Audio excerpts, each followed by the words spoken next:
Hello and welcome once again to Red Gaming Tech for your daily dose of the latest gaming news and myself, Amata.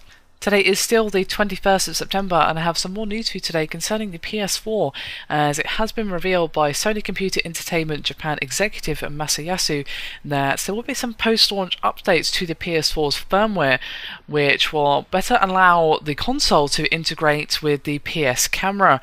Now, possible new features when this firmware update is actually released may include a Kinect style user interface navigation, and this was actually explained to Eurogamer during a Roundtable Tokyo Game Show interview, and he said, quote, "but it could go deeper."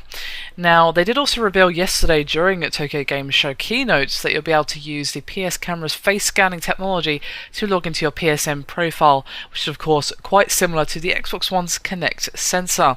And you will also be able to launch applications and games using your voice, and of course that is very similar to Kinect and of course the much renowned Siri. Now, of course, the PS camera is a completely optional device, so this is just some extra functionality for those of you who are deciding to pick up the PS camera alongside the console at launch or whenever you happen to pick it up. So we may see some Kinect style features of the PS4. Now, of course, these are completely optional, but it's an interesting possibility of what the PS camera could actually add to the PS4 and all that good stuff.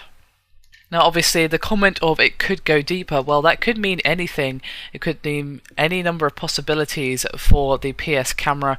Of course, if we have voice-controlled navigation, such as with the Kinect, using the PS camera, that's a pretty nice feature, and it may even come into games in some way, and I'm sure, of course, there are going to be many games further down the line that will make use of the PS camera's technology, but perhaps make it an optional feature, given that, of course, the PS camera is an optional add-on to the console rather than bundled with it, as with the Xbox One. So we may see some developers making use of the PS camera, but it will be more difficult than the Xbox One because, of course, unless you want to make it a PS camera only game, you have to account for the fact that someone may not actually have the camera and may not be able to make use of those extra features that you've added with that extra technology and compatibility.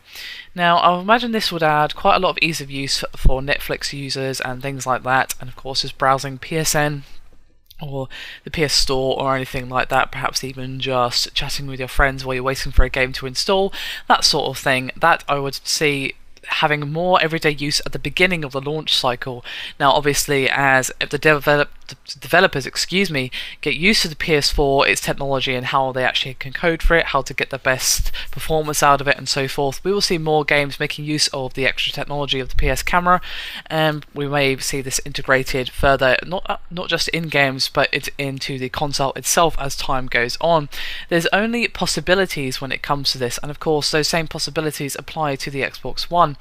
And it'll be interesting to see how this motion control and voice control capability actually plays into the next generation.